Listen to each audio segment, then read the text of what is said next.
好，来继续来看，这个是这个台南市的警方布线军装，11个月来收网，抓到一团人蛇卖春的集团。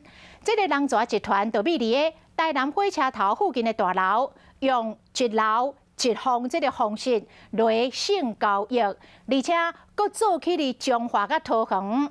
台南第5分局接到线报，联合彰化甲桃园的警方来展开侦查。经过11个月军装搜证，看时机到了，分军来线路弄破门，抓到这个集团的带头，甲23个咧谈的外籍查某囡仔。警方就冲入门，房间内小姐惊甲唔知要安怎较好。另外一批警察伫共一栋大楼，无共楼层，无共房间伫抓人。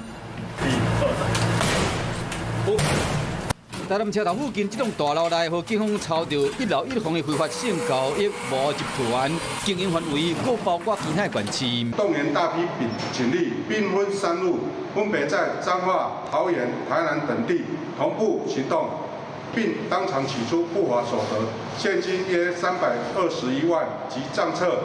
台南第5分局警方伫去年11月就接到情报，讲有捕获集团伫市区大楼内，而且是跨县市的经营。经过前后11个月跟踪加搜证，伫8月7到7日间集中警力展开行动，将涉入教会姓王的罪嫌相关涉案的人员，要23位外国的小姐拢总抓起来。